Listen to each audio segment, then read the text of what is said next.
यहां पे मैं स्पष्ट करना चाहूंगा कि कल राउज एवेन्यू कोर्ट ने अपने निर्णय में पेज नंबर 10 के ऊपर जो लिखा है 15वें पॉइंट पे,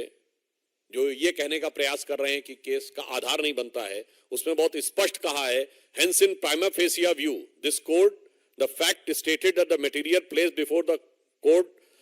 nowhere shows that the suggest that his arrest in the present case is unwarranted and unreasonable. Hindi में कह दें, अदालत ने प्रथम दृष्टया यह विचार किया है और यह माना है कि यह कहीं से भी यह नहीं दर्शाता है कि वर्तमान मामले में गिरफ्तारी अनवारंटेड और अनरीजनेबल है, यानी यह कहना कि अनापेक्षित है या अनावश्यक है, यह उचित नहीं है। यह बहुत स्पष्ट रूप से कहा है।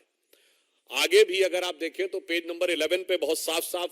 अदालत ने कहा है कि in the prima fascia appears that the material placed before the court that this amount was delivered at the residence, यानी उन्होंने स्पष्ट कहा है कि जो आरोप लगे हैं उसके इलेक्ट्रॉनिक साक्ष्य सामने आए हैं कि आरोपी और नेता की भेंट हुई है। भेंट होने के बाद जो आरोप है पैसे की डिलीवरी का, वह भी इलेक्ट्रॉनिक साक्ष्यों के साथ मेल खाता हुआ नजर आ रहा है। अब मैं आपसे एक और पॉइंट कहना चाहूंगा कि जजमेंट के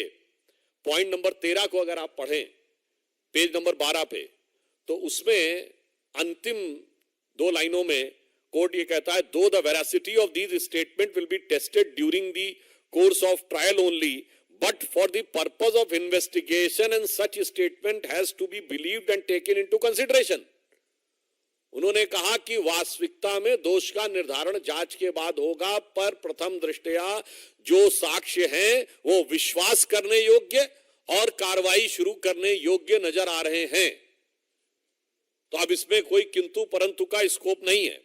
आगे भी बिंदु क्रमांक 14 में कोर्ट कहता है, the material placed before the court and its direct nexus with the activities pertaining to the proceedings of the crime and the present case by way of receiving the above amount of rupees 2 crores have been shown, his sustained and custodial integration appears necessary। अर्थात न्यायालय ये कह रहा है कि जिस प्रकार के साक्ष्य आए हैं उसमें पैसे के लेन देन को लेकर जो तथ्य सामने दिखाई पड़ रहे हैं उनके अनुसार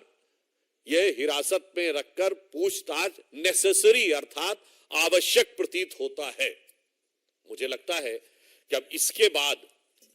जो आम आदमी पार्टी जो भारत की राजनीति में मूल्यों की राजनीति स्थापित करने का दावा करके आई थी, वो सबसे मूल्यहीन पार्टी दिखाई पड़ रही है।